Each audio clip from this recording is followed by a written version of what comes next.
Well, I think it's pretty safe to say the vast majority of us won't attend our own funeral. But more than 80 years ago, an East Tennessee man, he did just that, and he made headlines all across the country. WBIR digital storyteller William Winnett has more on the tale of Bush Breazeale. Felix Bush Breazeale was a farmer from Roane County, Tennessee. I was always kind of scared at him. Not that he'd hurt anybody, but you know, just what they talked about him. You know, he's supposed to kill this man. At the age of 74, Breazeale came up with an idea. He wanted to have his funeral before he died. Supposedly, he wanted to see what people were going to say about him. Breazeale took his idea to the Quinn Funeral Home in Loudon. Bush looked up at him and said, "Well, Mr. Quinn, you don't quite understand me. I'd like to have this before I die." And Dad said that it took Granddaddy a minute or two to get over the shock of that statement. But once he did, then if that's what you want to do, Bush, then we'll do our best to have a good funeral for you.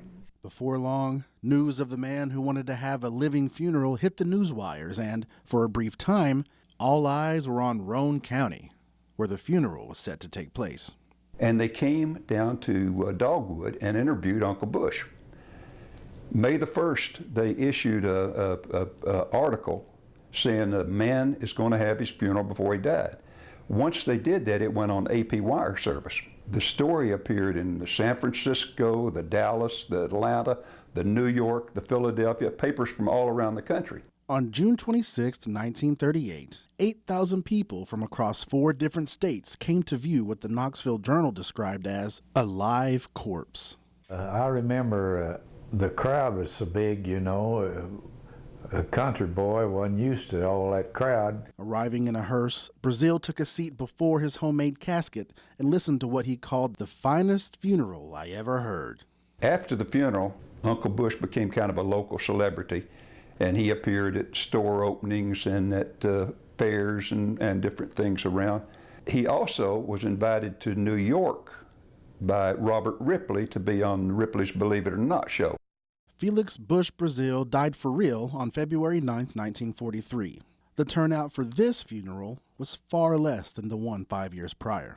My grandfather, again, had for the second time Bush Breazeale's funeral, and it was not a church service. This time he requested that it be a graveside service, and there were 6 people that showed up for the funeral. Interesting story. That 2009 movie, Get Low, chronicled the story of Bush's funeral. It starred Bill Murray, Sissy Spacek, and Robert Duvall as Breazeale.